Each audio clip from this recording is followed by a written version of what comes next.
سنة 1922 وبالتحديد في وادي الملوك في جنوب مصر، فريق يقوده المستكشف هاورد كارتر بيكتشف مقبرة توت عنخ آمون، واحدة من أهم وأعظم الاكتشافات الأثرية في القرن العشرين.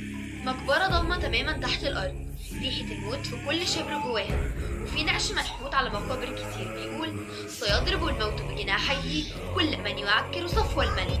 وبعد شهر تقريبا، وبالتحديد يوم 22 ديسمبر سنة 1922، تنشر مجلة نيويورك تايمز الأمريكية عن طائر الكناري الخاص بالمستكشف هاورد كارتر مات في بيته في مصر بعد ما أكله تعبان كوبرا.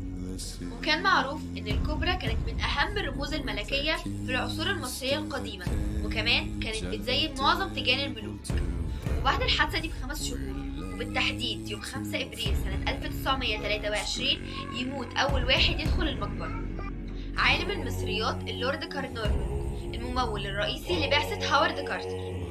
والوفاة كانت بسبب غير معروف، وفي يومها الكهرباء تقطع عن القاهرة كلها، ويموت أعضاء فريق هاورد كارتر واحد ورا التاني، عشان يبتدي ينتشر مصطلح لعنة الفراعنة.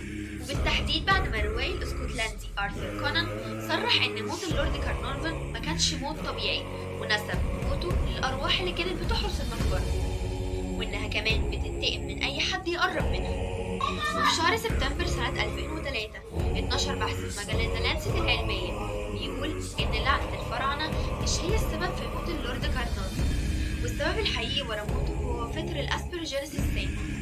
البحث بيقول إن المصريين القدماء كانوا بيدفنوا مع المتوفي كل متعلقاته الشخصية اللي كان ممكن يحتاجها في الحياة الأبدية، ومن أهمها حبوب الذرة اللي لما بتعفن بتبقى هي المصدر الرئيسي لإنتاج فطر الأسبرجيلس. الفطر ده لما بيدخل الجسم بيفضل كامل في البداية ومش بيعمل أي أعراض، وبعد أسبوع بس بيبدأ يهزم المناعة ويهاجم الرئة ويسبب التهاب رئوي حاد. وقبل تطور الطب الحالي كان بيبقى فيه صعوبة في التشخيص، والمصاب كان بيموت في النهاية. والبحث كان بينفي وجود لعنة الفراعنة، بدليل إن اللورد هاورد كارتر مكتشف المقبرة بنفسه مات بعد الاكتشاف بسنين من غير أي لعنة. وفي الحقيقة انت مش محتاج تدخل اي مقبرة قديمة او اي مقبرة مقفولة من الاف السنين عشان تقابل فطر الاسبرجيلس، انما هو موجود في معظم بيوتنا بسبب شوية حبوب غلط اتخزنوا وتعفنوا. والفطر ده بينتج نوع من السموم خطير جدا، السموم دي لو دخلت جسم الانسان بجرعات مستمرة لفترة طويلة ممكن تؤدي لضعف المناعة والامراض المزمنة، وممكن كمان تؤدي للموت المفاجئ. وفي الاخر مفيش حاجة اسمها لعنة فراعنة، بس ممكن بشوية إهمال يكون مكان اللعنة في بيتك.